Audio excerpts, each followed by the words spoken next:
Hi friends, নতুন একটা blog নিয়ে তোমাদের কাছে চলে এলাম। আজ রথযাত্রা, তাই সবাইকে জানাই প্রীতি ও শুভেচ্ছা ও ভালোবাসা। দেখো সকাল সকাল মিজমি ঘুম থেকে উঠে পড়েছে। ওর রথ আছে, রথের পুজো করবে, তাই সকাল থেকে ফুল তুলতে আরম্ভ করে দিয়েছে।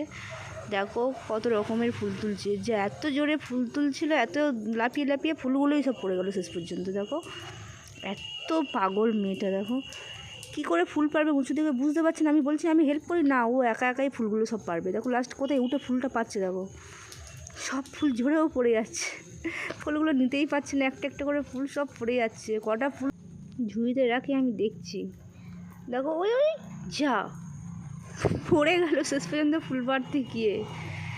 দেখো বন্ধুরা, ওই যা হয়েছে, অনেক ফুল হয়েছে, ওই ফুলগুলো নিয়েই চলো দেখা যাক কী করা যায়, মিসমি কী করে দেখি এসে সবাই মিলে। এই সেই রথ, যে রথটার জন্য সকাল থেকে ফুল তুলছে, কত রকমের গাছ থেকে পড়ে যাচ্ছে, কত কী করছে। ওর এই ছোট্ট রথ ওর বাবা বানিয়ে দিয়েছে, আর এই ক্লে দিয়ে জগন্নাথ, সুভদ্রা ও বলরামও নিজের হাতে বানিয়েছে। দেখো বন্ধুরা কেমন হয়েছে। এই ছোট্ট রথটা বানাতে ওর বাবা আর ও দুজনে মিলে অনেক অনেক অনেক পরিশ্রম করতে হয়েছে, আমিও ছিলাম সঙ্গে। আবার দেখো ফুলের মালা গাঁথছে, মানে ওটা রথটাকে সাজাবে বলে ফুলের মালা তৈরি করছিল। আমি বলছি যে আমি মালা নিতে দিই না, ওর ঠাকুর ও একা একাই সব করবে।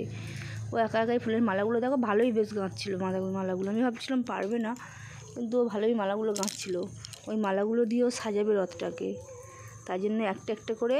এটা কি ফুল তোমরা কি কেউ জানো? এটা কি ফুল? ফুলের নামটা আমি জানি না। দেখো শেষ পর্যন্ত ফুলের মালা দিয়ে সাজিয়ে একা একাই সাজিয়েছে।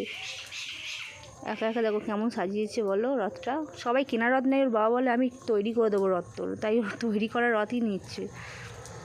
কাঁদেও নি যে আমার কেনা রথ কিনে দিতে হবে না, ওই রথটা নিয়ে খুব খুশি হয়েছিল।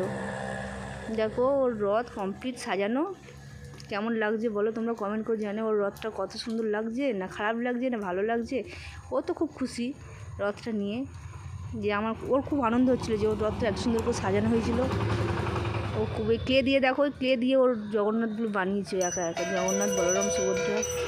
তারপরে দেখো পুজো করছে, ও একটা বন্ধুকে ডেকে নিয়ে এসে ও একা একাই ফল কেড়েছে, একা একাই সব কিছু করে, একা একাই ঘরের মধ্যে বলি ঠাকুর ঘরে নিয়ে যেতে হবে না, উপরে যেতে হবে, নিচেই পুজো করছিল। প্রণাম সেরে নিল, সবশেষে বেরিয়ে পড়লো রথ নিয়ে। টাটা বন্ধুরা, বাই বাই, সবাই ভালো থেকো।